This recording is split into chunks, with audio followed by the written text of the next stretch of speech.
ಇನ್ನು 2 ದಿವ್ಯ ದೇಶ ನೋಡ್ತಾ ಇದೆ. ಇದರ ಪಕ್ಕದಲ್ಲಿ ಇದು ಕನೆಕ್ಟೆಡ್ ಆಗಿ ಇನ್ನೊಂದು ದೇವಸ್ಥಾನ ಇದೆ. ಅದು ದಿವ್ಯ ದೇಶ ಅಲ್ಲ, ಬಟ್ ಸಮಯ ಇದ್ದರೆ ಅಲ್ಲಿ ನಾವು ಭೇಟಿ ಮಾಡ್ಬೋದು. ಅಲ್ಲೂ ಕೂಡ இந்த திவ்ய தேசத்தின பற்றினான சரித்திரங்கள் புராணத்தில் எப்படி வருதுன்னா,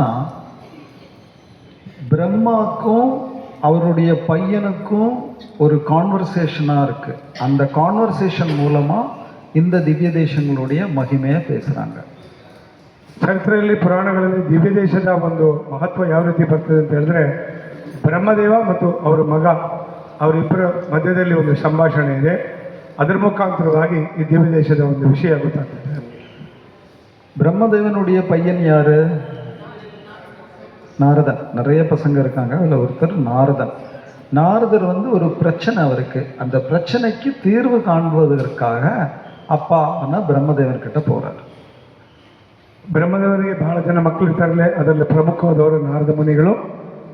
ನಾರದ ಮುನಿಗಳಿಗೆ ಒಂದು ತೊಂದರೆ, ಅದನ್ನು ತೀರಿಸ್ಕೊಳ್ಳೋದಕ್ಕೋಸ್ಕರ ತನ್ನ ತಂದೆಯಾದ ಬ್ರಹ್ಮದೇವರ ಹತ್ರ ಹೋಗ್ತಾರೆ.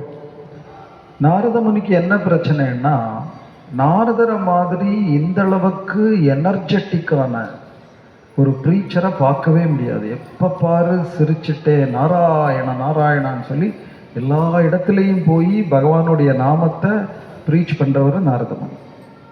ನಾರದಮುನಿಗೆ ನಿಜ ತೊಂದರೆ ಏನಂತ ಹೇಳಿದ್ರೆ, ಎಲ್ಲ ಜಾಗದಲ್ಲಿ ನಗುಮುಖದಿಂದ ಹೋಗಿ ನಾರಾಯಣ ನಾರಾಯಣ ಅಂತ ಹೇಳ್ತಾ ಭಗವಂತನ ನಾಮವನ್ನು ಪ್ರಸಾರ ಮಾಡೋದೇ ಅವ್ರಿಗೊಂದು ದೊಡ್ಡ ಸೇವೆಯಾಗಿರ್ತದೆ. இன்ஃபேக்ட் இன்னைக்கு எத்தனாம் தேதி? 26 இல்லையா? 26 தானே. நேற்றுக்கு இன்னொரு ப்ரீச்சரோட பர்த்டேயை லோகம் பூரா கொண்டாடினாங்க. எந்த ப்ரீச்சர்? Jesus Christ. அவரும் ஒரு ப்ரீச்சர் தான். ನಿನ್ನೆ ಅದೇ ರೀತಿ ಭಾಳ ದೊಡ್ಡ ಪ್ರವಚನಕಾರರು ಪ್ರಚಾರಕರ ಒಂದು ಹುಟ್ಟಿದ ಹಬ್ಬವನ್ನು ನಿನ್ನೆ ಕೊಂಡಾಡಿದ್ರಿ ಪ್ರಪಂಚದಾದ್ಯಂತ. Jesus Christ. ஸ்ரீல பிரபுபாதர் ஒரு இடத்துல சொல்றாரு, Jesus Christ is also one of our shiksha gurus. Is a wonderful preacher அப்படிங்கிறார். ಶ್ರೀಲ ಪ್ರಭುಪಾದರು ಒಂದು ಕಡೆ ಮೆನ್ಷನ್ ಮಾಡ್ತಾರೆ, ಜೀಸಸ್ ಕ್ರೈಸ್ಟ್ ಕೂಡ ನಮ್ಮ ಒಂದು ಶಿಕ್ಷಾ ಗುರುಗಳು, ಅವರು ಬಹಳ ದೊಡ್ಡ ಪ್ರಚಾರಕರು. அந்த இடத்துல ரொம்ப முக்கியமாக ஒரு ப்ரீச்சருக்கு தேவையான 2 குணங்களை பற்றி பிரபுபாதர் சொல்கிறார். ಆ ಜಾಗದಲ್ಲಿ ಒಬ್ಬ ಪ್ರಚಾರಕರಿಗೆ ಇರಬೇಕಾಗಿರೋ ಮುಖ್ಯವಾಗಿ 2 ಗುಣಗಳ ಬಗ್ಗೆ ಶ್ರೀಲ ಪ್ರಭುಪಾದರು ಹೇಳ್ತಾರೆ. இங்கே நிறைய ப்ரீச்சர்ஸ் இருப்பீங்க. ப்ரீச்சருக்கு தேவையான மிக முக்கியமான 2 குணங்கள் எதுன்னு கேட்டால் என்ன சொல்லுவீங்க? ಇಲ್ಲಿ ಬಹಳ ಜನ ಪ್ರಚಾರಕರಿದ್ದೀರಾ. ಪ್ರಚಾರಕರಿರಬೇಕಾಗಿರೋ ಬಹಳ ಮುಖ್ಯವಾದ 2 ಗುಣಗಳು ಏನು ಅಂತ ಹೇಳಿದ್ರೆ ಏನು ಹೇಳ್ತೀರಾ? திதிக்ஷா, யா, டாலரன்ஸ் இல்லையா? ரொம்ப டாலரண்டாக இருக்கணும் ஒரு ப்ரீச்சர். ಬಹಳ ಸಹನೆ, யா, ಬಹಳ ಸಹನೆಯಿಂದ ಇರಬೇಕು ಮೊದಲನೇದಾಗಿ. 2வது குவாலிட்டி மெர்சி, காருண்யம், அது ரொம்ப இருக்கணும். 2ನೇ ಕ್ವಾಲಿಟಿ ಏನಂತ ಹೇಳಿದ್ರೆ ಕರುಣೆ. அதாவது நம்ம ப்ரீச்சிங் பண்ணும்போது நம்ம நினைக்கிறோம் நம்ம பண்ணுறது ரொம்ப நல்ல காரியம், எல்லாரும் அதை அக்செப்ட் பண்ணுவாங்க. அப்படி கிடையாது. நம்ம பண்ணுறது நல்ல காரியம்தான், ஆனால் மற்றவங்களுக்கு அது நல்ல காரியமாக தோணணுங்கிறது கிடையாது. ಪ್ರಚಾರ ಮಾಡುವಾಗ ನಮಗನಿಸ್ತದೆ ನಾವು ಮಾಡೋ ಕೆಲಸ ಎಲ್ಲ ಸರಿ ಅಂತಾನೆ. ಆದರೆ ನಮಗೆ ಸರಿ ಅನಿಸಿದ್ದು ಎಲ್ಲರಿಗೂ ಸರಿ ಅನಿಸಬೇಕಾಗಿರೋದು ಏನು ಇರೋ ಅವಶ್ಯಕತೆ ಇಲ್ಲ. ஜீசஸ் கிரைஸ்டை ஏன் குரூசிஃபை பண்ணாங்க? அவர் என்ன தப்பு பண்ணார்? அவர் ப்ரீச் பண்ணார். அவர் ப்ரீச் பண்ணதுக்கு அவருக்கு கிடைச்ச சம்மானம் தான் குரூசிஃபிகேஷன். ಯೇಸು ಕ್ರಿಸ್ತರನ್ನ ಯಾಕೆ ದಂಡನೆಗೆ ಗುರಿಪಡಿಸಿದ್ರು ಅಂತ ಹೇಳಿದ್ರೆ ಅವರೊಬ್ಬ ಪ್ರಚಾರಕರಾಗಿದ್ದರು, ಅದಕ್ಕೋಸ್ಕರ. ஆனால் அதுக்காக நம்ம ப்ரீச்சிங்கை நம்ம கைவிடக்கூடவே செய்யக்கூடாது. ஏன்னா அது மாதிரி ஒரு பெரிய உயர்ந்த ஒரு சேரிட்டி ஒர்க்கு வேறு எதுவுமே கிடையாது. ಅದರ ಯಾವುದೇ ಕಾರಣಕ್ಕೂ ನಮ್ಮ ಪ್ರಚಾರವನ್ನು ನಾವು ಕೈ ಬಿಡಬಾರ್ದು.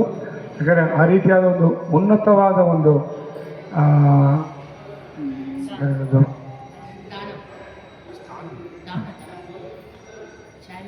ಉನ್ನತವಾದ ಒಂದು ಕರ್ತವ್ಯ ಬೇರೆ ಯಾವುದೂ ಇಲ್ಲ. அதனால இந்த நாரதமுனி ஒரு ப்ரீச்சருக்கு மிக முக்கியமான எக்ஸாம்பிள். ನಾರದಮುನಿ ಪ್ರಚಾರಕರಿಗೆ ಬಹಳ ದೊಡ್ಡ ಎಕ್ಸಾಂಪಲ್. ಯಾರು ಒಂದು ಉದಾಹರಣೆ ಯಾರು ಅಂದರೆ ನಾರದಮುನಿ. இப்போ இந்த நாரதமுனிக்கு இப்போ ஒரு பிரச்சனை. என்ன பிரச்சனைன்னா, அவருக்கு அந்த பழைய எனர்ஜி, அந்த ஒரு எந்தூசியாசம் அதெல்லாம் இல்லை. அது ரொம்ப டல் ஆகிட்டார் நாரதமுனி. ஏன் இப்படி இருக்கேன் அப்படின்னு ಅವರವರ ಅಪ್ಪಾಟ போய் ಕೇಳ್ತಾರೆ. ನಾರದ ಮುನಿಗಳಿಗೆ ಇರೋ ತೊಂದರೆ ಏನಂತ ಹೇಳಿದ್ರೆ, ಮೊದಲೇ ಈ ರೀತಿಯಲ್ಲಿ ಉತ್ಸಾಹ ಇಲ್ಲ ಅವರಿಗೆ. ಅದರಿಂದ ಯಾಕೆ ನನಗೆ ಈ ರೀತಿ ನಾನು ಕಳೆಗುಂದುತ್ತಾ ಇದ್ದೀನಿ ಅನ್ನೋ ಒಂದು ಸಂದೇಹ, ಅದನ್ನ ವಿಚಾರಿಸಲಿಕ್ಕೆ ನಾರದ ಮುನಿ ಹತ್ರ ಹೋಗಿ ಬ್ರಹ್ಮದೇವರ ಹತ್ರ ಹೋಗಿ ಪ್ರಶ್ನೆ ಮಾಡ್ತಾರೆ. அப்போ பிரம்மதேவன் கேட்குறாரு, ஒரு ப்ரீச்சருக்கு அவருடைய எனர்ஜி கம்மியாகணும்னா 2 காரணங்கள் முக்கியமாக இருக்கலாம். ஒன்று, நீ பகவத் அபச்சாரம் பண்ணியிருக்கலாம், இல்லைன்னா பாகவத அபச்சாரம் பண்ணியிருக்கலாம். இதில் 2 ஏதோ நீ பண்ணியிருப்ப. ಒಬ್ಬ ಪ್ರಚಾರಕನಿಗೆ ಯಾಕೆ ಉತ್ಸಾಹ ಇರೋದಿಲ್ಲ ಅಂದರೆ, ಓಕೆ 2 ಅಪಚಾರವನ್ನು ನೀನು ಮಾಡಿರ್ತೀಯ. ಒಂದು ಭಗವದ್ ಅಪಚಾರವನ್ನು ಮಾಡಿರ್ತೀಯ, ಇಲ್ಲಾಂದರೆ 2ನೇದು ಭಾಗವತ ಅಪಚಾರ. ಭಾಗವತ அபச்சாரம்னு ಮಾಡಿರ್ತೀರ. பகவத் அபச்சாரம் பாகவத அபச்சாரம் என்ன வித்தியாசம்? அபச்சாரம்னா ஆஃபென்ஸ். இதுக்கு 2க்கு என்ன ஆஃபென்ஸ் வித்தியாசம்? பகவானுக்கு அபராதம் பண்ணால் அது பகவத் அபச்சாரம், பக்தர்களுக்கு அபராதம் பண்ணனா அது ಭಾಗವತ ಅಪಚಾರ.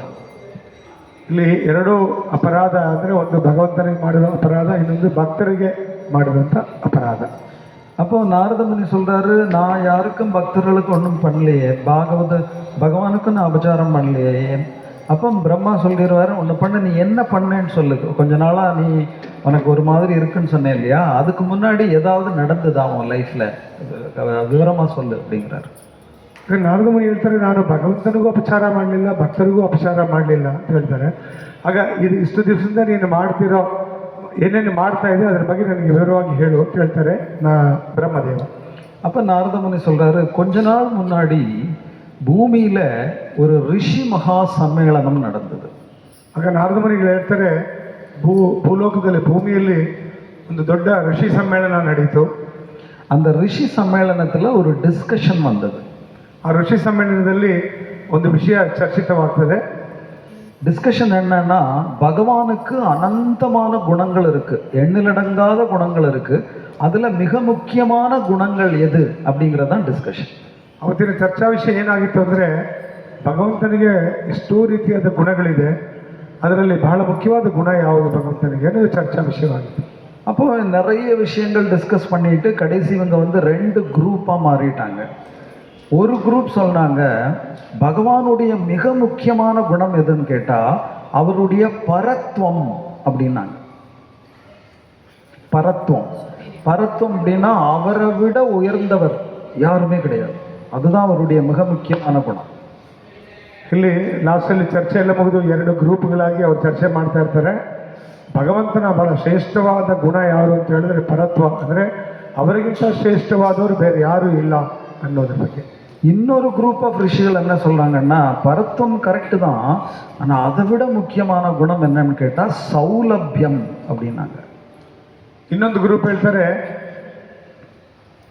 ಅವರ ಗುಣ ಅವರಿಗಿಂತ ದೊಡ್ಡ ಗುಣ ಬೇರೆ ಯಾವುದೂ ಇಲ್ಲ, ಬಟ್ ಇನ್ನೊಂದು ಸೌಲಭ್ಯಂ ಅನ್ನೋದು ಇನ್ನೊಂದು ಅದಕ್ಕಿಂತ ಶ್ರೇಷ್ಠವಾದ ಗುಣ ಅಂತ ಹೇಳ್ತಾರೆ. சௌலபியம்னா என்னது? Very easy to approach. அவர் பெரிய ஆள், சக்கரவர்த்தி திருமகன் அப்படிங்கிறாங்க தமிழில். ஆனால் அவரை மாதிரி ஈஸியாக அப்ரோச் பண்ணுற மாதிரி யாருமே கிடையாது. சுலபன்னா என்ன அர்த்தம்? Easily available. ಅಂದರೆ ಬಹಳ ಶ್ರೇಷ್ಠ ವ್ಯಕ್ತಿ ಆಗಿದ್ದರೂ ಕೂಡ ಬಹಳ ಸುಲಭದಲ್ಲಿ ಅವ್ರನ್ನ ಹೋಲಿಸ್ಕೋಬೋದು. ಇದೇ ಅವರ ಶ್ರೇಷ್ಠ ಗುಣ ಅಂತ ಇನ್ನೊಂದು ಗ್ರೂಪ್ ಅವರು ವಾದ ಮಾಡ್ತಾರೆ. இப்படி இவங்களுக்கு இடையில பயங்கரமான ஒரு டிபேட் நடந்துட்டு இருக்குது. அந்த டைமில் நாரத முனி போனதும் எல்லாரும் வீணு அது வணங்கி, இந்த மாதிரி ஒரு பெரிய கன்ஃபியூஷன் இருக்குது எங்களுக்கு, நீங்கள் தான் தீர்த்து வைக்கணும், பரத்வம் பெருசா சௌலபியம் பெருசா அப்படின்னு நாரதட்ட கேட்குறாங்க. ಈ ರೀತಿ 2 ಗ್ರೂಪ್ ಬಗ್ಗೆ ಬಹಳ ದೊಡ್ಡ ಚರ್ಚೆ ನಡೀತಾ ಇರುವಾಗ ಆ ಜಾಗದಲ್ಲಿ ನಾರದ ಮುನಿಗಳು ಬರ್ತಾರೆ.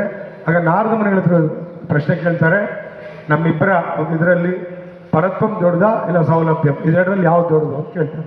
நீங்கள் என்ன நினைக்கிறீங்க? இந்த 2 குணங்களில் மிக உயர்ந்த குணம் பரத்வம், அவரை விட பெரியவர் கிடையாது, அகிலாண்ட கோடி பிரம்மாண்ட நாயகன் ஜெகநாதன் ஜெகத்பதி அப்படிங்கிறது பெரிய குணமா, இல்லை அவரை ஈஸியாக யாருக்கு வேணாலும் போகலாம், அப்ரோச் பண்ணலாம், சௌலபியம் தான் நல்ல குணம்னு நினைக்கிறீங்களா?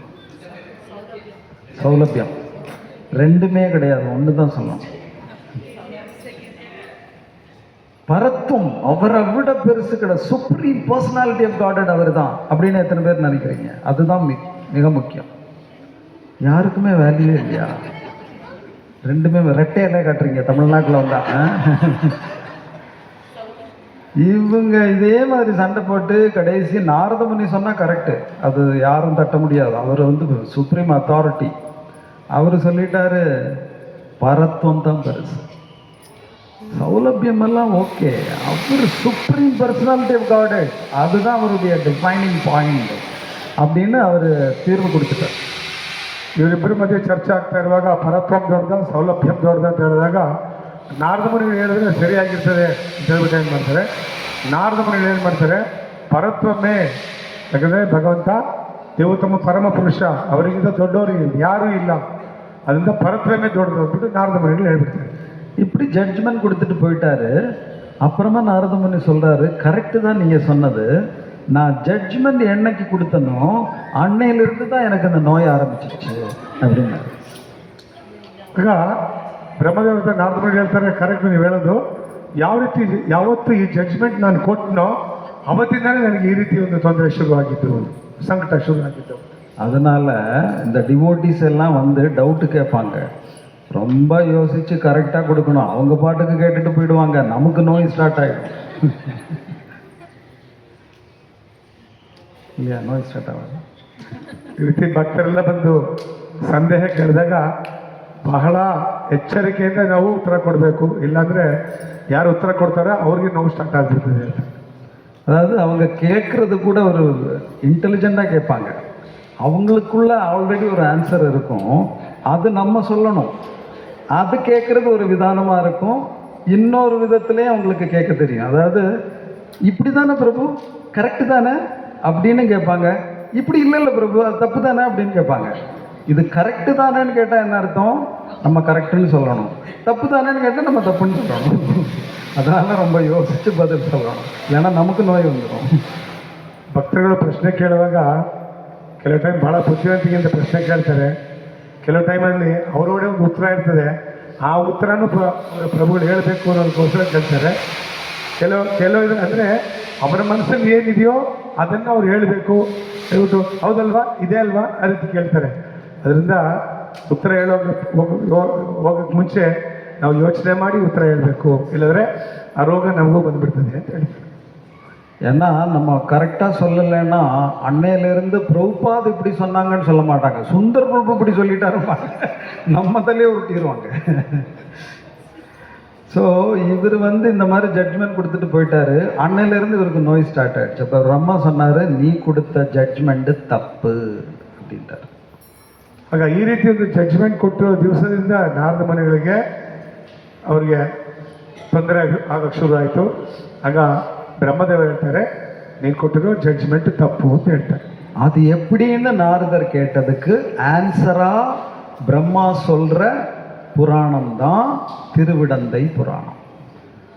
ಅದು ಹೇಗೆ ಅಂತ ನಾರದ ಮುನಿ ಕೇಳ್ತಾರೆ, ಅದಕ್ಕೆ ಉತ್ತರ ಹೇಳ್ತಾರೆ ಬ್ರಹ್ಮದೇವ, ಆ ಪುರಾಣನೇ திருவிடந்தை நித்திய கல்யாண பெருமாள்.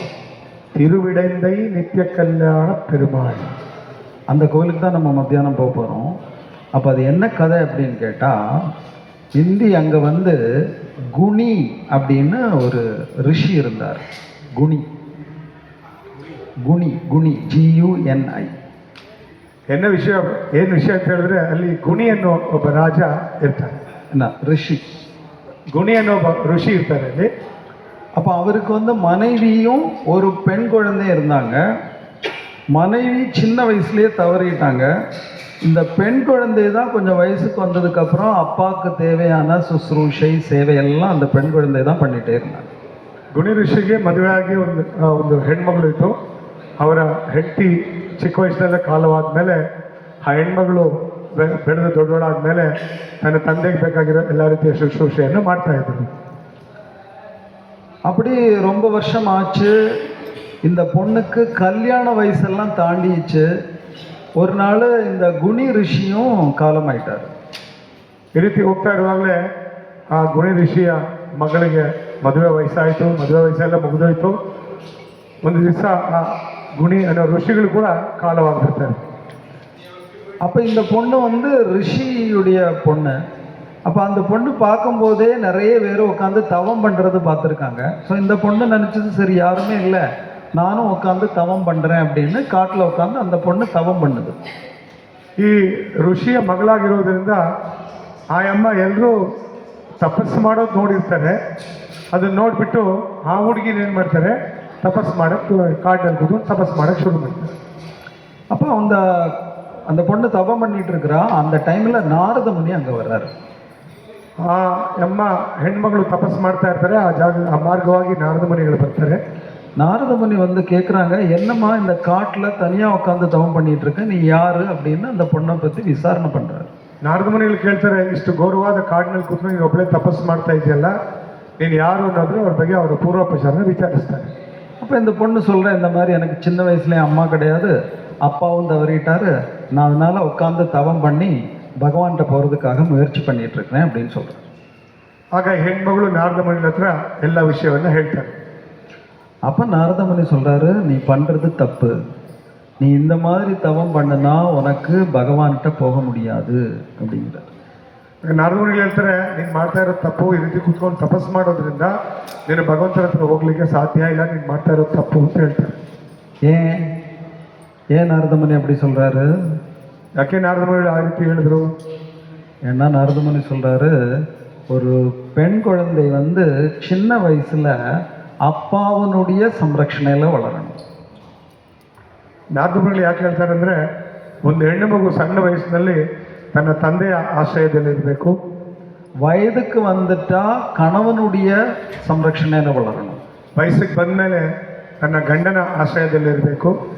வார்த்தக்கிய காலத்தில் பசங்களுடைய சம்ரಕ್ಷಣೆயில் வளரணும்.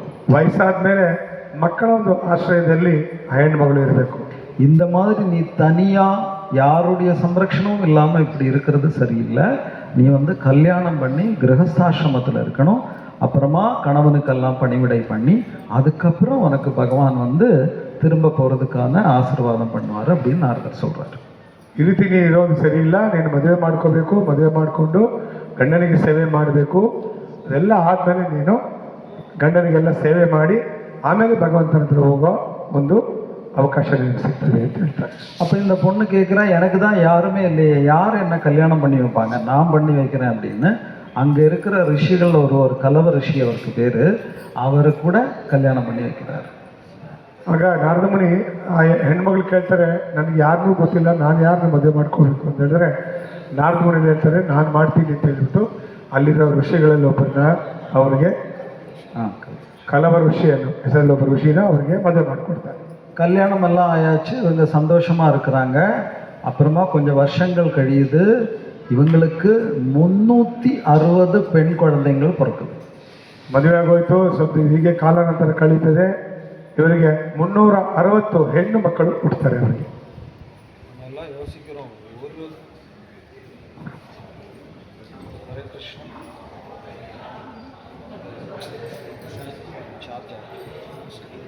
ஹரே கிருஷ்ணா. அப்போ 360 குழந்தைங்களெல்லாம் இவங்க எப்படி வளர்த்தாங்க அப்படிங்கிறதெல்லாம் நமக்கு டவுட்டாக இருக்கும். இன்னைக்கு காலையில் பார்த்தோம், யுவ சைதன்யாவுக்கு சாப்பாடு போடுறதுக்கு 3 பேர் சுற்றில் நிற்கிறாங்க. பாட்டி, அம்மா, அப்பா 3 பேர் நின்று அதுக்கு சாப்பாடு போடுறாங்க. 360 பேர் எல்லாம் அந்த இவர் பாவம் அம்மாவும் இல்லாமல் வளர்த்திருக்காரு. யார்? இந்த ரிஷி. ನಮಗೆ ಈ ಕಾಲದಲ್ಲಿ ಆಲೋಚನೆ ಮಾಡಿದ್ರೆ 360 ಜನ ಮಕ್ಕಳನ್ನ ಹೇಗೆ ಸಾಕೋದು ಅಂತ ನಾವು ಯೋಚನೆ ಮಾಡ್ತೀವಿ. ಬೆಳಗ್ಗೆ ಯುವ ಚೈತನ್ಯನ ಅವ್ರು 3 ಜನ ಅಮ್ಮ, ಅಪ್ಪ, ಅಜ್ಜಿ 3 ಜನ ಸೇರ್ಕೊಂಡು ಊಟ ಮಾಡೋಕ್ಕೆ ಸರ್ಕಸ್ ಮಾಡ್ತಾ ಇದ್ರು.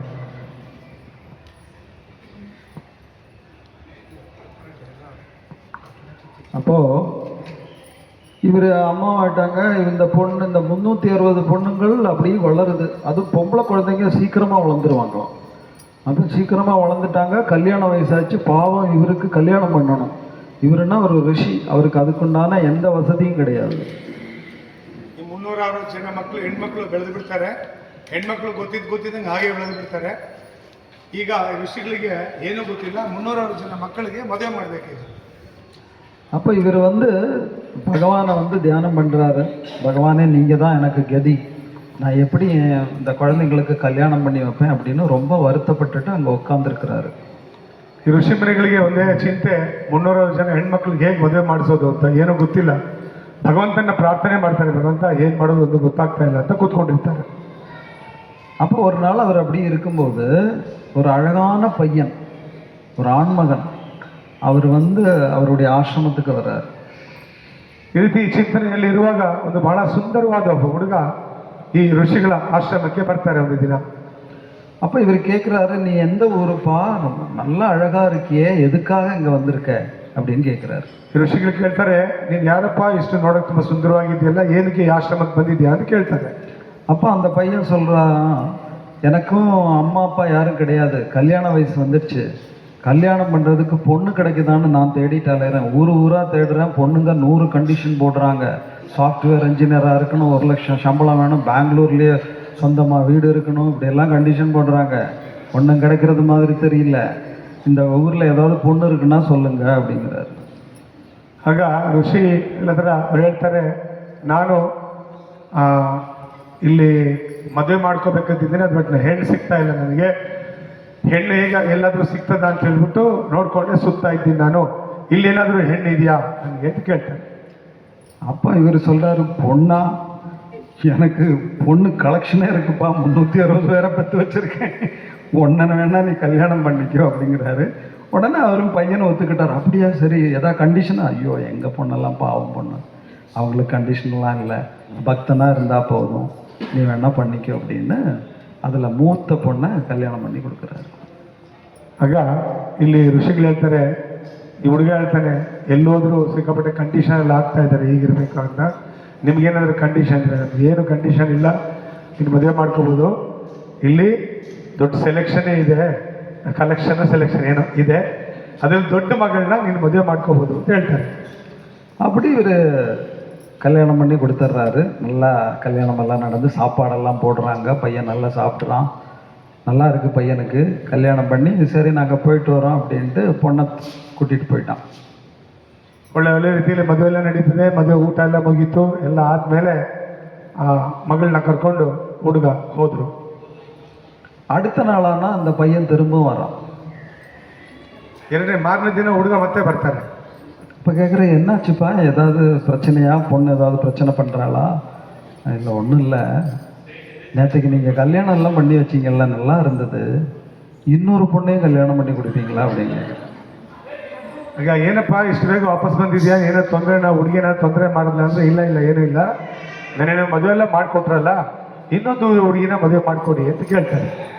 இப்போ அவர் கேட்குறாரு, நீ நினைக்கிற மாதிரி இல்லை, முதல்ல எல்லாம் நல்லா தான் இருக்கும், அப்புறமா தான் பிரச்சனை எல்லாம் தெரியும், அதனால் நல்லா யோசிப்பா, ஒன்றை கண்ட்ரோல் பண்ணுறது ரொம்ப கஷ்டம், அதனால் ரொம்ப யோசிச்சுக்கோ, நீ நல்ல பையன்தான், நான் ரெடியாக இருக்கேன், நீ நல்லா யோசிச்சு சொல்லு, என்னன்னா இன்னொரு பொண்ணே கல்யாணம், அதெல்லாம் நான் நல்லா மேனேஜ் பண்ணிக்கிறேன் அப்படின்ட்டு 2வது நாள் 2வது பொண்ணை கல்யாணம் பண்ணிட்டு போகிறான் பையன். ಮಾರನೇ ದಿನ ಋಷಿಮುನಿಗಳು ಕೇಳ್ತಾರೆ, ಯಾಕಪ್ಪ ನೀವು ಯೋಚನೆ ಮಾಡಿದ್ಯಾ, ಈಗ ಮದುವೆ ಮಾಡ್ಕೊಳ್ಳೋದು ಭಾಳ ಸುಲಭ, ಚೆನ್ನಾಗಿರ್ತದೆ, ಬಟ್ ಆಮೇಲೆ ಅನುಭವಿಸೋದು ತುಂಬ ಕಷ್ಟ ಇದೆ, ಯೋಚನೆ ಮಾಡೋದು, ನನಗೇನು ತೊಂದರೆ ಇಲ್ಲ, ಮದುವೆ ಮಾಡಿಕೊಡ್ತೀನಿ, ಬಟ್ ಆಮೇಲೆ ನೀನೇ ಅನುಭವಿಸ್ಬೇಕು ಅಂದ್ಬಿಟ್ಟು 2ನೇ ದಿನ ಇನ್ನೊಂದು ಹುಡುಗಿನೂ ಇನ್ನೊಂದು ಮಗಳನ್ನೂ ಮದುವೆ ಮಾಡಿ ಕಳಿಸ್ತಾರೆ. சரி, கல்யாணம் பண்ணி கொடுத்தாச்சு. 3வது நாள் அந்த பையன் திரும்பவும் வரான். 3ನೇ ದಿನ ಹುಡುಗ ಮತ್ತೆ ವಾಪಸ್ ಬರ್ತಾರೆ. இன்னொரு பொண்ணை வேணாலும் கல்யாணம் பண்ணி கொடுங்க, நான் கல்யாணம் பண்ணுறதுக்கு ரெடியாக இருக்கேன் அப்படின்னு இவன் டெய்லி வந்து ஒரு பொண்ணையாக கல்யாணம் பண்ணிட்டு போகிறான். 3ನೇ ದಿನ ಬರ್ತಾರೆ, ಮತ್ತೆ ಇನ್ನೊಂದು ಈ ಹುಡುಗಿನ ಮದುವೆ ಮಾಡಿಕೊಡು ಅಂತ ಹೇಳ್ತಾರೆ. ಈ ರೀತಿ ಒಂದೊಂದು ದಿನಾನು ಬಂದ್ಬಿಟ್ಟು ಒಂದೊಂದು ಹುಡುಗಿನ ಮದುವೆ ಮಾಡ್ಕೊಂಡು ಹೋಗ್ತಾ ಇರ್ತಾರೆ ಈ ಹುಡುಗ. அப்போ இருக்க அதிசயமாக இருக்குது, இந்த 360 பேர் நீ எப்படிப்பா மேனேஜ் பண்ணுற அப்படின்னு இவர் அதிசயமாக கேட்குறாரு அப்பா. ஏன்னா அவருக்கு தெரியும் இவ்வளோ கஷ்டம் அப்படின்னு. ಆಗ ಋಷಿ ಕೇಳ್ತಾರೆ, ನೀನು 360 ದಿನ ಹೇಗಪ್ಪ ಮ್ಯಾನೇಜ್ ಮಾಡ್ತೀಯಾ ಇಷ್ಟೊಂದು ಕಷ್ಟ ಅಂತ ಹೇಳ್ಬಿಟ್ಟು ಹುಡುಗನ ಹತ್ರ ಕೇಳ್ತಾರೆ. அப்போ தான் அந்த பையன் சொல்கிறான், சரிதான் மாமா, நீங்கள் சொன்னது கரெக்டு தான், நான் ஏதோ ஒரு ஆர்வத்தில் பண்ணிட்டேன், இப்போ போதுண்டா சாமின்னு இருக்கு, மேரேஜ் பண்ண முடியல, இப்போ என்ன பண்ண போகிற அப்படின்னு கேட்டால், இந்த பையன் என்ன பண்ணால் அந்த 360 பொண்ணுங்களையும் அப்படியே சேர்த்ததும் அந்த 360 பொண்ணுங்களும் ஒரு பொண்ணாக மாறிடுச்சு. ಆಗ ಅವ್ರು ಹೇಳ್ತಾರೆ, ಹುಡುಗ, ಮಾಮ ನೀವು ಹೇಳಿದ್ರು ಸರಿನೇ, 360 ಜನ ಇಟ್ಕೊಂಡು ಮೇಂಟೈನ್ ಮಾಡೋದು ತುಂಬ ಕಷ್ಟನೇ, ಏನು ಮಾಡೋದು, ಏನು ಮಾಡೋಕ್ಕಾಗಲ್ಲ. ಅಂದ್ಬಿಟ್ಟು ಏನು ಮಾಡ್ತಾರೆ, ಹುಡುಗ ಏನು ಮಾಡ್ತಾನೆ, ಆ 360 ಜನಗಳನ್ನು ಕೂಡ ಒಂದಾಗಿ ಒಬ್ಬ ಹೆಣ್ಣಾಗಿ ಮಾಡಿಬಿಡ್ತಾನೆ. இப்போ இவருக்கு அதிசயம், இது எப்படி பண்ணுனான்னு கேட்டா உடனே இவர் அவருடைய நிஜ ஸ்வரூபத்தை காட்டுறாரு. வந்தது யாரு? பகவானே வந்தாரு. ಹೇಗಪ್ಪ 360 ಜನ ಹೆಣ್ಮಕ್ಳನ್ನು ಒಂದೇ ಹೆಣ್ಣಾಗಿ ಹೇಗೆ ಮಾಡಿದೆ ಅಂತ ಹೇಳಿದಾಗ ಆ ಬಂದಿರೋ ಹುಡುಗ ಅವ್ರ ನಿಜ ಸ್ವರೂಪವನ್ನು ತೋರಿಸ್ತಾರೆ. ಬಂದಿರೋದು ಭಗವಂತ. அது வந்துட்டு அவர் என்ன தரிசனம் கொடுக்குறாருன்னா, வராகமூர்த்தியா லக்ஷ்மி தேவியை இடது தோளில் வச்சு தரிசனம் கொடுக்குறாரு. அதனால தான் அந்த இடத்துக்கு என்ன பேரு? திரு இட எந்தை. திரு இட எந்தை, அதுதான் சொல்லி சொல்லி திருவிடந்தை அப்படின்னு ஆனது. ಅಲ್ಲಿ ಯಾವ ರೂಪದಲ್ಲಿ ದರ್ಶನ ಕೊಡ್ತಾರೆ ಅಂದರೆ ವರಾಹ, ಲಕ್ಷ್ಮೀ ವರಾಹ ಮೂರ್ತಿಯ, ಲಕ್ಷ್ಮೀ ವರಾಹ ಮೂರ್ತಿಯ ರೂಪದಲ್ಲಿ ಪ್ರಭು ಹೇಳಿದ್ರಲ್ಲ ಈಗ ತಿರುವಿಡ ಏನೋ திரு இட எந்தை. திருனா லக்ஷ்மி தேவி, இடனா இடது தை, எந்தைனா அப்பான்னு அர்த்தம். ತಿರುವಿಡ ಎಂದೈ. லக்ஷ்மி தேவிய இடது மடியில வச்ச என்னோட அப்பா ರೂಪದಲ್ಲಿ ದರ್ಶನವನ್ನು ಕೊಡ್ತಾರೆ. எவ்வளோ ஈஸியாக பண்ணிட்டீங்க.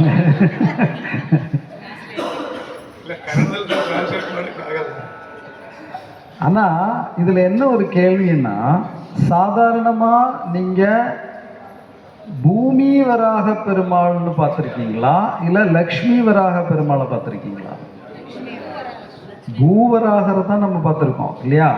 வராகமூர்த்தி யாரை காப்பாற்றுறதுக்காக வந்தவர்? பூமி தேவி. பூமி தேவியை தானே அவர் மடியில் வச்சுட்டு உட்காந்துருப்பார். ஆனால் இங்கே என்ன லக்ஷ்மி தேவியை மடியில் வைக்கிறது, என்ன காரணம்? ನಾವು ಸಾಧಾರಣವಾಗಿ ಭೂವರಾಹ ಮೂರ್ತಿಯನ್ನು ನೋಡಿದ್ದೀರಿ. ಇಲ್ಲಿ ಲಕ್ಷ್ಮೀ ವರಾಹ ಭೂಮಿ ದೇವಿಯನ್ನು ಮಡಿ ಮೇಲೆ ಇಟ್ಕೊಂಡಿರ್ತಾರೆ. ಬಟ್ ಈ ಲಕ್ಷ್ಮೀ ದೇವಿಯನ್ನು ಮಡಿ ಮೇಲೆ ಇಟ್ಕೊಂಡಿರೋದಕ್ಕೆ ಕಾರಣ ಏನು? ஏன்னா ஒரு வாட்டி லக்ஷ்மி தேவிக்கு ஒரு ஆசையாம், நீங்கள் எப்போ பாரு பூமி தேவியே மடியில் உட்கார வைக்கிறீங்களா, எங்களையெல்லாம் உட்கார வைக்க மாட்டீங்களா அப்படின்னு அவங்க ஆசைப்பட்டாங்களாம். சரி, அதுக்கு என்ன ஒன்றையும் ஒரு வாட்டி உட்கார வச்சாட்டா போச்சு அப்படின்ட்டு இந்த அவதாரம் எடுக்கும்போது, திருவிடந்தையில் அவதாரம் எடுத்து வரும்போது அவர் என்ன பண்ணார்? லக்ஷ்மி தேவியை மடியில் உட்கார வச்சார். ಈ ತಿರುವಿಡಂದೆ ಅಲ್ಲಿ ಅವತಾರ ತಗೊಂಡು ಬರುವಾಗ ಲಕ್ಷ್ಮೀ ದೇವಿಯನ್ನು ಮಡಿಯಲ್ಲಿ ಕೂತ್ಕೋತಾರೆ. ಯಾಕಂದರೆ ಲಕ್ಷ್ಮೀ ದೇವಿಗೆ ಒಂದು ಆಸೆ, ಯಾವಾಗಲೂ ಭೂಮಿ ದೇವಿಯನ್ನು ಮಾತ್ರ ಮಡಿ ಮೇಲೆ ಕೂತ್ಕೋತಿರಲ್ಲ, ನಮ್ಮನ್ನೆಲ್ಲ ಕೂತ್ಕೊಳ್ಳೋದಿಲ್ವಾ ಅಂತ ಕೇಳಿದಾಗ ಅವರ ಆಸೆಯನ್ನು ಪೂರೈಸೋದಕ್ಕೋಸ್ಕರ ಇಲ್ಲಿ ಲಕ್ಷ್ಮೀ ದೇವಿಯನ್ನು ಮಡಿ ಮೇಲೆ ಕೂತ್ಕೋತಾರೆ. அப்போ அங்கே பகவானுக்கு என்ன பேர்? லக்ஷ்மி வராகருங்கிறது பேர் கிடையாது. பேர் என்னது? நித்திய கல்யாண பெருமாள். ಆದರೆ ಅಲ್ಲಿ ಲಕ್ಷ್ಮೀ ವರಾಹ ಅನ್ನೋ ಹೆಸರಲ್ಲಾದರೆ ನಿತ್ಯ கல்யாண பெருமாள். ಕಲ್ಯಾಣ ಪೆರುಮಾಳ್ ಅನ್ನೋದು ಹೆಸರಲ್ಲಿ. ஏன்னா ஒரு வருஷத்துல 360 நாள் 360 நாள் இவர் கல்யாணம் பண்ணியிருக்கிறார். அது ஒரு பெரிய ரெக்கார்டு. அதனால அவருக்கு நித்திய கல்யாண பெருமாள் அப்படிங்கிற பேர் வந்தது. ಅವರು 360 ಜನ ಮದುವೆ ಮಾಡ್ಕೊಂಡಿರೋದ್ರಿಂದ ನಿತ್ಯ ಕಲ್ಯಾಣ ಪೆರುಮಾಳ್ ಅನ್ನೋ ಹೆಸರು ಬಂತು ಅವರಿಗೆ. அதாவது ஸ்ரீகிருஷ்ண பகவானுக்கு அடுத்ததா மிக அதிகமாக கல்யாணம் பண்ணவர் இவர் தான். ஆமாம், அவருக்கு தான் செகண்ட் பிளேஸ். ಶ್ರೀಕೃಷ್ಣ ಪರಮಾತ್ಮನ ಬಿಟ್ಟು ನೆಕ್ಸ್ಟ್ ಯಾರು ಇಷ್ಟು ಹೆಚ್ಚಿಗೆ ಮದುವೆ ಮಾಡ್ಕೊಂಡಿರೋದು ಅಂದರೆ ನಿತ್ಯ ಕಲ್ಯಾಣ ಪೆರುಮಾಳ್ ಅವರೇ ಹೆಚ್ಚಿಗೆ ಮದುವೆ ಮಾಡ್ಕೊಟ್ಟಿರೋದು. நம்ம பகவானை எந்த விஷயத்துலையும் அடிச்சுக்கவே முடியாது. 16,108 எங்கே கிடக்குது, 360 எங்கே கிடக்குது, கண்டிப்பாக அவர் அடிக்கவே முடியாது. ஸோ அதனால் இங்கே என்னென்னா, யாருக்காவது கல்யாணம் ஆகலைன்னா இவங்க என்ன பண்ணுவாங்கன்னா, அந்த நித்திய கல்யாண பெருமாள் சந்நிதிக்கு வந்துட்டு 2 ஹாரம், புஷ்பஹாரம் வாங்கி பெருமாளுக்கு கொடுப்பாங்க. அது 2ம் பகவானுக்கு போட்டுட்டு, ஒரு ஹாரத்தை யாருக்கு கல்யாணம் ஆகலையோ அவங்க போட்டுட்டு பகவானுடைய சந்நிதியை 3 வாட்டி பிரதட்சணம் பண்ணி பிரார்த்தனை பண்ணிட்டு போவாங்களாம். அடுத்த வாட்டி கல்யாணம் ஆகுமா. அந்த கோயிலுடைய மகிமை அது. ಈ ನಿತ್ಯ ಕಲ್ಯಾಣ ಪೆರುಮಾಳ್ ಅವರ ದೇವಸ್ಥಾನದ ಮಹಿಮೆ ಏನು ಅಂತ ಹೇಳಿದ್ರೆ, ಯಾರ್ಯಾರಿಗೆ ಮದುವೆ ಆಗಲಿಲ್ವೋ, ಮದುವೆ ಆಗೋಕ್ಕೆ ಕಷ್ಟ ಇದೆಯೋ ಅವ್ರು ಏನು ಮಾಡ್ತಾರೆ, 2 ಹಾರವನ್ನು ತಗೊಂಬಂದು ಭಗವಂತನ ಸನ್ನಿಧಿಗೆ ಕೊಟ್ಟರೆ ಅದರಲ್ಲಿ 2 ಹಾರದಲ್ಲಿ 1 ಹಾರವನ್ನು ಅವರು ವಾಪಸ್ ಕೊಡ್ತಾರೆ. ಅದನ್ನು ಯಾರಿಗೆ ಮಂಗಲ್ಯ ಆಗಬೇಕಾಗಿದೆಯೋ ಅವ್ರ ಕಟ್ನಲ್ಲಿ ಅದನ್ನು ತಿಳಿಸ್ಕೊಂಡು ಆ ಆಲಯವನ್ನು 3 ಸತಿ ಪ್ರದಕ್ಷಿಣೆ ಬಂದರೆ ಮುಂದಿನ ಸಾರಿ ಬರೋದ್ರೊಳಗೆ ಅವ್ರು ಖಂಡಿತವಾಗ್ಲೂ ಮದುವೆ ಆಗ್ತದೆ ಅನ್ನೋದು ಇಲ್ಲಿಯ ಒಂದು ವಿಶಿಷ್ಟ. பாலா ட்ரை பண்ணுறீங்களா? இல்லை உங்களுக்கு ஐயோ ஆயிடுச்சு சாரி, இதுவே கஷ்டமாக இருக்கு. ಸುಗೋಪಿಗ ಇದೆ. யாரு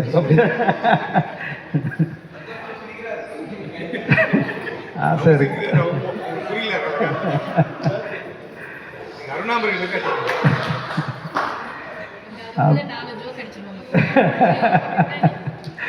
ஸோ அப்படி இவருக்கு வந்து நித்திய கல்யாண பெருமாள் அப்படிங்கிற பேர் வந்துடுச்சு.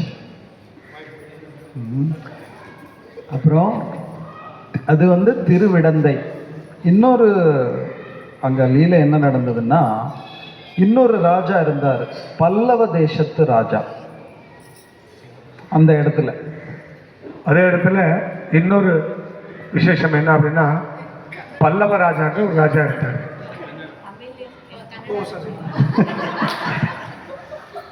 ವಿಶೇಷ ಏನಂತ ಹೇಳಿದ್ರೆ ಪಲ್ಲವ ರಾಜನೊಬ್ಬ ರಾಜ ಇದ್ರು ಅಲ್ಲಿ. கல்யாணம்னா எல்லாருக்கும் ஒரு அட்ராக்ஷன் தான், மதி மயங்குது. அது எந்த வயசுலையும் அப்படிதான்.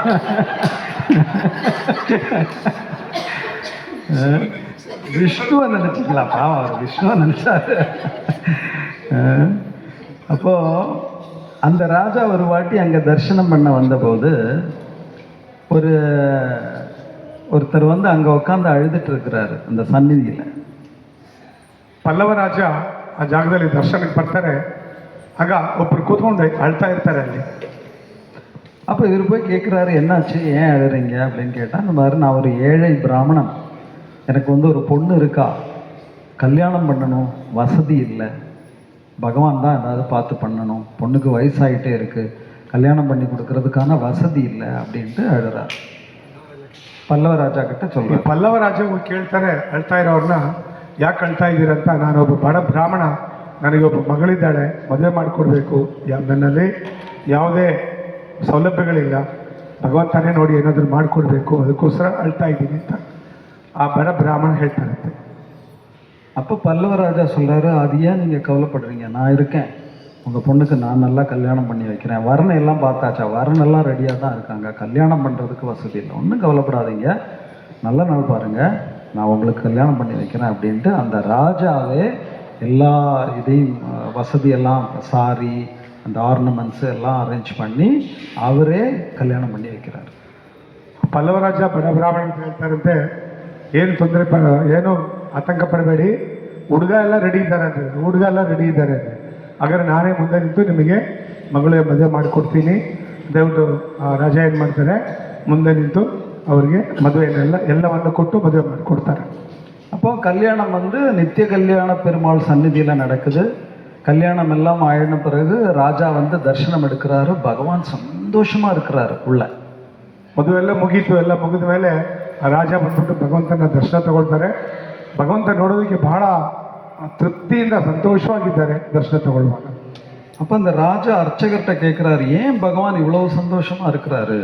அப்போ அந்த அர்ச்சகர் சொல்கிறாரு, தெரியாதா, அவர் நித்திய கல்யாண பெருமாள், கல்யாணம்னா அவருக்கு ரொம்ப பிடிக்கும், அதனால் இன்னைக்கு இங்கே கல்யாணம் பண்ணீங்கல்ல, அதனால சந்தோஷமாக இருக்கார் அப்படின்னாரு. ಆಗ ರಾಜ ಕೇಳ್ತಾರೆ ಅರ್ಚಕರ ಹತ್ರ, ಇವತ್ತು ಭಗವಂತ ನೋಡೋದಕ್ಕೆ ಭಾಳ ಸಂತೋಷವಾಗಿದ್ದಾರಲ್ಲ, ಏನು ಅಂತ ಹೇಳಿದ್ರೆ ಅವ್ರು ಹೇಳ್ತಾರೆ, ಭಗವಂತ ಇಲ್ಲಿ ನಿತ್ಯ ಕಲ್ಯಾಣ ಉತ್ಸವ ನಡೀತದಲ್ಲ, ಭಗವಂತನಿಗೆ ಮದುವೆ ಮಾಡಿಸೋದು ಅಂದರೆ ತುಂಬ ಇಷ್ಟ, ಈಗ ನೀವೊಂದು ಮದುವೆ ಮಾಡಿಸಿದ್ರಲ್ಲ, ಅದು ತೃಪ್ತಿಯಾಗಿ ಭಗವಂತ ಭಾಳ ಸಂತೋಷವಾಗಿ ಆನಂದವಾಗಿದ್ದಾರೆ ಅಂತ ಹೇಳ್ತಾರೆ. அப்போ உடனே ராஜா கேட்குறாரு, ஓ அப்படியா, கல்யாணம் பண்ணால் இவர் சந்தோஷமாயிடுவாரா.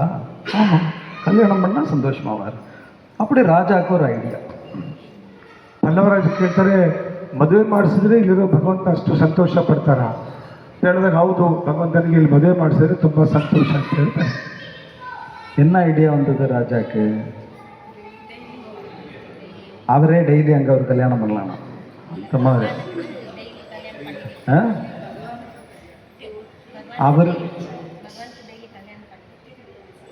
அவர் என்ன ஒரு சங்கல்பம் எடுக்கிறாருன்னா, இன்னையிலிருந்து டெய்லி பகவானை சந்தோஷப்படுத்துறதுக்காக என்னுடைய சார்பில் நான் டெய்லி இங்கே ஒரு கல்யாணம் பண்ண போகிறேன் அப்படின்னு சங்கல்பம் எடுக்கிறார்.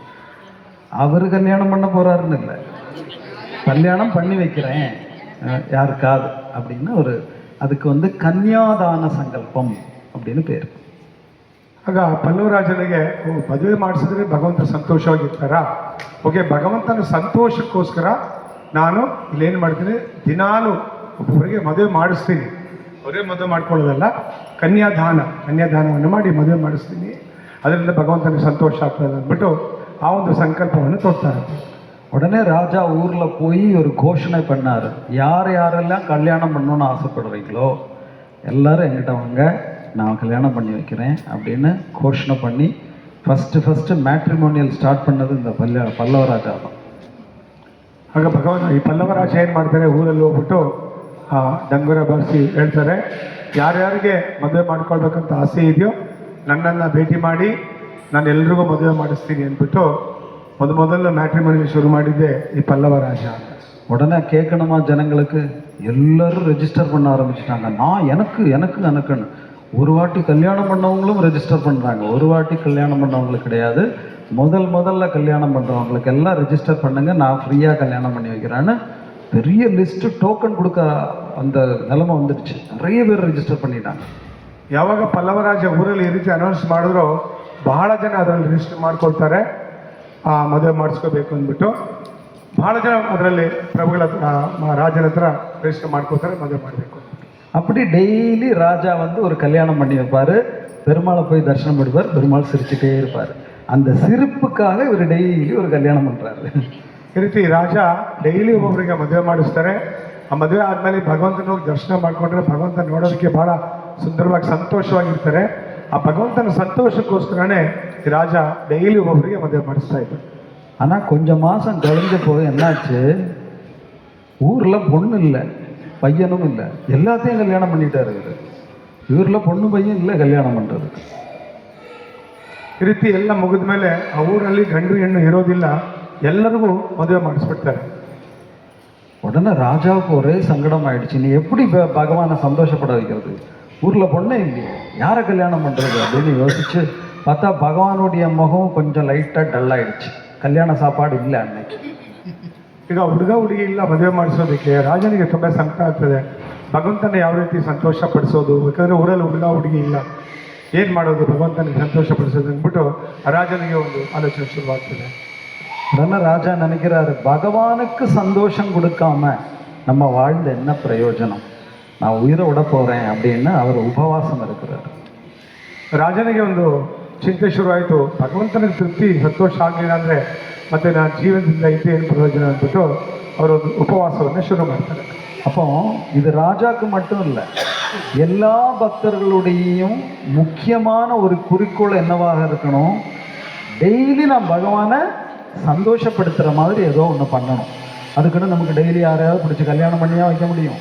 என்ன பண்ணலாம் நமக்கு ஈஸியாக, ஹரே கிருஷ்ணா கிருஷ்ணா கிருஷ்ணா ஹரே ஹரே, ஹரே ராம ராம ராம ஹரே ஹரே, இப்படி நாம ஜபம் பண்ணாலே போதும், பகவான் சந்தோஷமாயிடுவார். ರಾಜನಿಗೆ ಅದೇ ರೀತಿ ರಾಜನಿಗೆ ಯಾವ ರೀತಿ ಸದಾ ಭಗವಂತನ ತೃಪ್ತಿಯಿಂದ ಸಂತೋಷದಿಂದ ಇಟ್ಕೋಬೇಕಂತಿದ್ದು, ಅದೇ ರೀತಿ ನಮ್ಮ ಭಕ್ತರುಗಳು ಕೂಡ ದಾಸ ಇರಬೇಕು, ಸದಾ ಭಗವಂತನನ್ನು ಸಂತೋಷ ಪಡಿಸಬೇಕು ಅಂತ. ಅದಕ್ಕೊಂತ ಎಲ್ಲರನ್ನೂ ಡೈಲಿ ನಾವು ರಾಜ ಥರ ಮದುವೆ ಮಾಡ್ಸೋಕ್ಕಾಗಲ್ಲ. ಭಗವಂತನ ಹರಿನಾಮವನ್ನು ನಾವು ದಿನಾಲು ಸ್ಮರಣೆ ಮಾಡ್ತಾ ಇದ್ರೆ ಅದರಿಂದಾನೇ ಭಗವಂತ ಸಂತೋಷ ಆಗ್ತಾರೆ. இந்த கல்யாணம் அப்படிங்கிற வார்த்தைக்கு ஆச்சாரியர்கள் நிறைய அர்த்தம் சொல்கிறாங்க. ಕಲ್ಯಾಣ ಅನ್ನೋ ಹೆಸರಿಗೆ ಆಚಾರ್ಯರು ಬಹಳ ನಾನಾ ರೀತಿಯ ಅರ್ಥವನ್ನು ಕೊಡ್ತಾರೆ.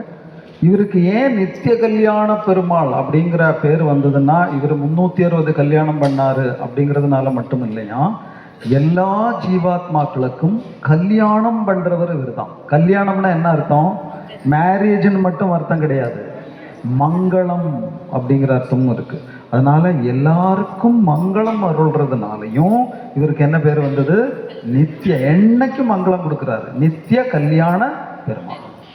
ನಿತ್ಯ ಕಲ್ಯಾಣ ಪೆರುಮಾಳ್ ಭಗವಂತ ಇವ್ರಿಗೆ ಯಾಕೆ ಹೆಸರು ಬಂತು ಅಂದರೆ, 360 ಜನ ಮದುವೆ ಮಾಡಿಸೋದಕ್ಕೋ ಅಲ್ಲ ಡೈಲಿ ಎಲ್ರಿಗೂ ಮದುವೆ ಮಾಡಿಸೋದಕ್ಕಲ್ಲ. ಕಲ್ಯಾಣ ಅಂತ ಹೇಳಿದ್ರೆ ಆ ಒಂದು ಸೌಭಾಗ್ಯ, ಭಗವಂತ ಎಲ್ಲರಿಗೂ ಆ ಒಂದು ಸೌಭಾಗ್ಯವನ್ನು ಕರುಣಿಸ್ತಾರೆ. ಅದಕ್ಕೆ ಅವರಿಗೆ ನಿತ್ಯ ಕಲ್ಯಾಣ ಪೆರುಮಾಳ್ ಅಂತ ಕೂಡ ಹೆಸರು. ஆக்சுவலி நம்ம எல்லாம் நினைக்கிறோம் எனக்கு கல்யாணம் ஆயிடுச்சு 2 குழந்தைங்கள் ஆயிடுச்சுன்னு. அப்படி கிடையாது. நம்ம எல்லாருமே வெயிட்டிங்கில் தான் இருக்கோம் கல்யாணத்துக்காக. யார் கூட கல்யாணம்? பகவான் கூட கல்யாணம் பண்ணுறதுக்காக தான் நம்ம எல்லாரும் வெயிட்டிங்கில் இருக்கோம். ஏன்னா ஒரே ஒரு புருஷன் அப்படிங்கிறது பகவான் மட்டும்தான் பரமபுருஷன். மற்றவங்க எல்லாருமே ஸ்திரீகள் தான். அப்போ நம்ம எல்லாருமே அந்த நாளுக்காக தான் வெயிட்டிங் பண்ணுறோம். பகவான் கூட என்னைக்கு சேர முடியும், கல்யாணம் என்னைக்கு நடக்கும், அதுக்கு அருள் பாலிக்கிறவரும் அவர் தான். அதனாலையும் அவருடைய பேர் ನಿತ್ಯ ಕಲ್ಯಾಣ ಪೆರುಮಾಳ್. ನಾವೆಲ್ಲರೂ ಮದುವೆ ಆಯಿತು, ನನಗೆ 2 ಮಕ್ಕಳಿದ್ದಾರೆ 3 ಮಕ್ಕಳಿದ್ದಾರೆ ಅಂತ ಹೇಳ್ಕೋಬೋದು. ಅದೆಲ್ಲವೂ ಈ ಭೌತಿಕ ಪ್ರಪಂಚದಲ್ಲಿ ಮಾತ್ರ. ಬಟ್ ಇಲ್ಲಿ ಪುರುಷ ಅನ್ನೋದು ಭಗವಂತ ಮಾತ್ರ. ನಾವು ನಮ್ಮ ಜೀವನದಲ್ಲಿ ಏನಾಗಿರಬೇಕು, ನಾವು ಯಾವತ್ತಾದರೂ ಒಂದು ದಿವಸ ಭಗವಂತನೇ ಎಲ್ಲದರ ಭೋಕ್ತಾರ, ನಾವೆಲ್ಲರೂ ಅವನ ಸೇವಕನಾಗಿರಬೇಕು. ಆ ಒಂದು ಚಿಂತೆಯಿಂದ ಕೂಡ ಮಾತ್ರನೇ ನಾವು ಆ ಭಗವಂತ ಇಲ್ಲಿ ನಿತ್ಯ ಕಲ್ಯಾಣ, ಆ ಕಲ್ಯಾಣವನ್ನು ನಮ್ಮೆಲ್ಲ ಕಲ್ಯಾಣವನ್ನು ಬಯಸೋದು ಭಗವಂತ ಮಾತ್ರನೇ ಅನ್ನೋದಕ್ಕೋಸ್ಕರನೇ ಅದನ್ನು ಸೂಚನೆ ಕೊಡೋದ್ರ ಅಂದರೆ ಇನ್ನೊಂದು ಹೆಸರು ಭಗವಂತನ ನಿತ್ಯ ಕಲ್ಯಾಣ ಪೆರುಮಾಳ್ ಅಂತ. இந்த கல்யாணத்துக்கு ஒருத்தர் ஒரு அழகான ஒரு டெஃபினிஷன் கொடுத்தாரு. எப்படி தெரியுமா? 10 பொருத்தம் பார்த்து 9 கிரகங்களை சேர்த்து 8 திக்குக்கும் அழைப்பிதழ் கொடுத்து 7 ஜென்மத்துக்கும் ஒன்றாக இருக்கிறது மாதிரி அறுசுவை விருந்து போட்டு பஞ்சபூதங்களையும் அக்னியில சாட்சியா சேர்த்து 4 வேதங்களும் ஓதி 3 முடிச்சு போட்டு 2 ஆத்மாக்களை ஒன்னாக்குறது கல்யாணம். ಇದನ್ನು ಬರ್ಕೊಂಡು ಕನ್ನಡದಲ್ಲಿ ಆಮೇಲೆ ಅನುವಾದ ಮಾಡ್ತೀನಿ. ரொம்ப அழகான டெஃபினிஷன். அந்த 10ங்கிற நம்பரை வச்சு ஒரு டெஃபினிஷன் அது இல்லையா? ஸோ இது இந்த சரித்திரத்தை எதுக்கு சொன்னாங்க அப்படின்னு கேட்டால், பகவான் அந்த அளவுக்கு சுலபனாக இருக்கிறார். டெய்லி வீடு தேடி எனக்கு ஒரு கல்யாணம் பண்ணி கொடுங்க, எனக்கு ஒரு கல்யாணம் பண்ணி கொடுக்குறாங்கன்னு கெஞ்சி கல்யாணம் பண்ணி போகிற அளவுக்கு இருக்கார் பகவான். அப்போ அவருக்கு பரத்துவம் பெருசாக இருக்கா, சௌலபியம் பெருசாக இருக்கா? சௌலபியம் தான் பெருசாக இருக்கு.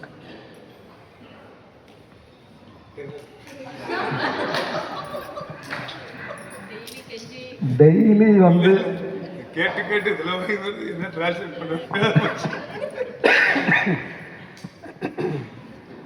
ಅದು ಸೌಲಭ್ಯಂ தான் பெருசு.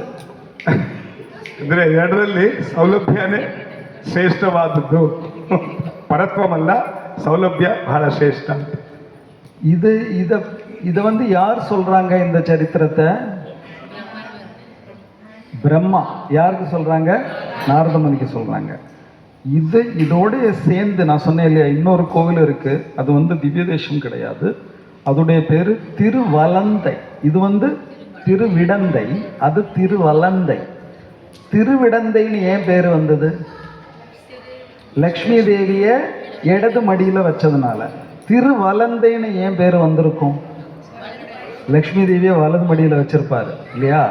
அது ஏன் வச்சார் அப்படின்னு கேட்டா, அந்த தேசத்துல முந்தி ஒரு ராஜா, அவருடைய பேரு ஹரிகேசரி வர்மன். ತಿರುವಿಡಂದೈ ಅನ್ನೋದು ನಾವು ನೋಡಿದ್ರೆ ಲಕ್ಷ್ಮಿನ ಎಡ ತೊಡೆ ಮೇಲೆ ಕೂತ್ಕೊಂಡಿರ್ತಾರೆ. ಇದು ತಿರುವಲಂದೈ ಅಂದರೆ, ವಲಂದೈ ಅಂದರೆ ಬಲಗಡೆ. ಇಲ್ಲಿ ಬಲಗಡೆ ಲಕ್ಷ್ಮೀ ದೇವಿನ ಕೂರಿಸಿರ್ತಾರೆ. ಕಾರಣ ಏನು? ಅದು ನಾವು 2ನೇ ದೇವಸ್ಥಾನ, ಅದು ದಿವ್ಯ ಕ್ಷೇತ್ರ ಅಲ್ಲ, ಇದಕ್ಕೆ ಸೇರ್ಕೊಂಡಿರೋ ಇನ್ನೊಂದು ದೇವಸ್ಥಾನ. ಅದನ್ನ ದರ್ಶನ ಕೂಡ ನಾವು ತಗೋಬಹುದು. ಅದಕ್ಕೆ ಕಾರಣ ಏನು ಅನ್ನೋದು ಪ್ರಭು ಹೇಳ್ತಾರೆ. அதாவது இந்த ஹரிகேசரி வர்மன் என்னைக்கும் திருவிடந்தையில போய் நித்திய கல்யாண பெருமாளை தரிசனம் பண்ணிட்டு திரும்ப அவருடைய மாளிகைக்கு போய் பக்தர்களுக்கு அன்னதானம் பண்ணினதுக்கு அப்புறம் தான் சாப்பிடுவார். அந்த மாதிரி ஒரு சங்கல்பம் வச்சிருக்காரு இந்த ஹரிகேசரி வர்மன் அப்படிங்கிற ராஜா. ಹರಿಕೇಸರಿ ವರ್ಮ ಅನ್ನೋ ರಾಜ ಇಲ್ಲಿ ತಿರುವಣಂದೈಗೆ ಹೋಗಿ ಭಗವಂತನ ದರ್ಶನ, ನಿತ್ಯ ಕಲ್ಯಾಣ ಪೆರುಮಾಳ್ ದರ್ಶನ ಮಾಡಿಕೊಂಡು ಅದಾದ್ಮೇಲೆ ಅವರು ಊಟ ಮಾಡಬೇಕು ಒಂದು ಸಂಕಲ್ಪವನ್ನು ಇಟ್ಕೊಂಡಿದ್ದಾರೆ. ಭಕ್ತರುಗಳಿಗೆಲ್ಲ ಅನ್ನದಾನ ಕೊಟ್ಟ ಮೇಲೆ ಅವರೆಲ್ಲ ಊಟ ಮಾಡಿದ ಮೇಲೆ ಆಮೇಲೆ ತಾನು ಬಂದ್ಬಿಟ್ಟು ಭೋಜನವನ್ನು ಸ್ವೀಕಾರ ಮಾಡಬೇಕು ಅನ್ನೋ ಒಂದು ಸಂಕಲ್ಪವನ್ನು ಇಟ್ಕೊಂಡಿರ್ತಾರೆ. அப்போ ஒரு வாட்டி இவர் வந்து திருவிடந்தைக்கு தரிசனத்துக்கு போறாரு. வழியில ஒரு வயசானவர் அவர் வந்து சொல்றாரு, எனக்கு ரொம்ப பசிக்குது, கொஞ்சம் சாப்பாடு போட முடியுமா அப்படின்னு கேட்குறாரு. ಈ ರಾಜ ನಿತ್ಯ ಕಲ್ಯಾಣ ಪೆರುಮಾಳ್ ಅವ್ರನ್ನ ದರ್ಶನ ಮಾಡಿ ದೇವಸ್ಥಾನಕ್ಕೆ ಹೋಗ್ತಾ ಇರ್ತಾರೆ. ದಾರಿಯಲ್ಲಿ ವಯಸ್ಸಾದ ಒಬ್ಬ ಮುದುಕ, ನನಗೆ ತುಂಬ ಹಸಿವೆ ಆಗ್ತಾ ಇದೆ, ನನಗೆ ಊಟ ಕೊಡ್ತೀರಾ, ತಿನ್ನೋದಕ್ಕೆ ಏನಾದರೂ ಊಟ ಕೊಡ್ತೀರಾ ಅಂತ ಕೇಳ್ತಾರೆ. அப்போ ராஜா சொல்றாரு, அதுக்கே கவலைப்படுறீங்க, அன்னதானமே பண்றேன் டெய்லி, உங்களுக்காக சாப்பாடு போட மாட்டேன், கொஞ்சம் வெயிட் பண்ணுங்க, கோவிலில் தரிசனம் பண்ணிட்டு நான் வந்துடுறேன், வந்து உங்களுக்கு ಅನ್ನದಾನ போடுறேன் அப்படிங்கிறாரு. ರಾಜ ಏನು ಮಾಡ್ತಾರೆ, ನಿತ್ಯ ನಾನು ಅನ್ನದಾನನೇ ನಡೀತಾ ಇದೆ, ಅಲ್ಲಿ ನಿಮ್ಮೊಬ್ಬರಿಗೆ ಊಟ ಆಗದೆ ಇರ್ತೀನ, ದೇವಸ್ಥಾನಕ್ಕೆ ಹೋಗಿ ಭಗವಂತನ ದರ್ಶನ ಮಾಡ್ಕೊಂಡು ಬಂದ್ಬಿಡ್ತೀನಿ, ಬಂದಮೇಲೆ ನಿಮಗೆ ಖಂಡಿತವಾಗ್ಲೂ ನಾನು ಅನ್ನದಾನವನ್ನು ಮಾಡ್ತೀನಿ ಅಂತ ಹೇಳ್ತಾರೆ.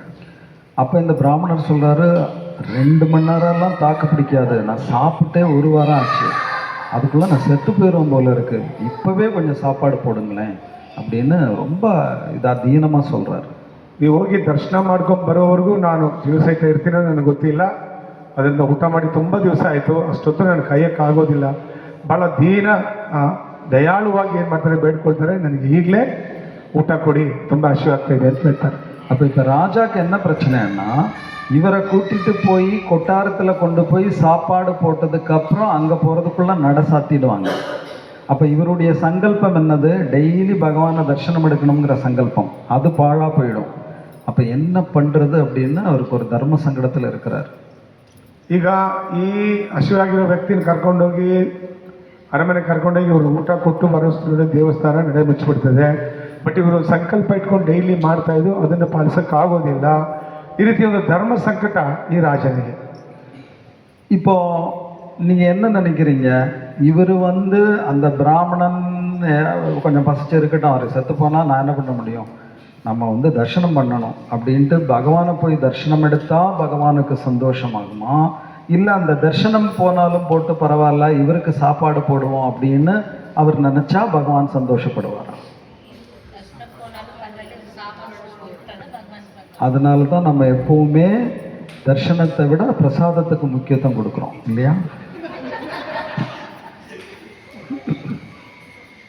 ಹಾಗಾದರೆ ಇದರಲ್ಲಿ ಯಾವುದು ಸರಿ, ನನಗೆ ದರ್ಶನ ಮುಖ್ಯ, ಇವರಿಗೆ ಊಟ ಕೊಡೋದು ಮುಖ್ಯ ಇಲ್ಲ ಅಂತ ಹೋಗಿ ದರ್ಶನ ತಗೊಂಬರೋದು ಮುಖ್ಯನಾ, ಇಲ್ಲ ದರ್ಶನ ಹೋಗಿಲ್ಲ ಅಂದ್ರೆ ಪರವಾಗಿಲ್ಲ ಹಸ್ಕೊಂಡಿರೋ ವ್ಯಕ್ತಿಗೆ ಊಟ ಕೊಡಬೇಕು ಅನ್ನೋದು ಮುಖ್ಯನಾ ಅಂತ ಕೇಳಿದಾಗ ಊಟ ಕೊಡೋದೇ ಮುಖ್ಯ ಅಂತ ಹೇಳಿದ್ರು. ಅದಕ್ಕೆ ನಾವೆಲ್ಲರೂ ದರ್ಶನಕ್ಕಿಂತ பிரசாதಕ್ಕೆ ಬಹಳ ಪ್ರಾಮುಖ್ಯತೆ ಕೊಡೋದು ಅಂತ ಹೇಳ್ತಾ ಇದ್ದಾರೆ. அதனால தான் என்ன காலையில் கூட என்ன அனௌன்ஸ்மெண்ட் வந்தது, நேராக பிரசாதம் ஆளு அப்புறமா தர்ஷன் இல்லையா? நம்ம பக்தர்களுக்கு தெரியும் பகவான் எப்படி ப்ளீஸ் ஆகுவார், அதனால தான் அந்த மாதிரி பண்ணுறோம். ಬೆಳಿಗ್ಗೆ ಕೂಡ ನಾವು ಇಲ್ಲಿ ಬರುವಾಗ ಮೊದಲೇ ನಮ್ಗೆ ಏನು ಅನೌನ್ಸ್ ಮಾಡಿದ್ರು, ಮೊದಲು ಕೆಳಗೆ ಹೋಗಿ ಪ್ರಸಾದ ತಗೊಳ್ಳಿ, ದರ್ಶನ ಎಲ್ಲ ಆಮೇಲೆ.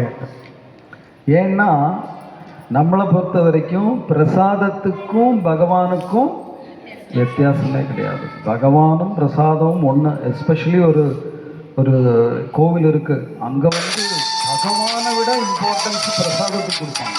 அந்த கோவில் ஜெகநாத்புரி தாமுக்கு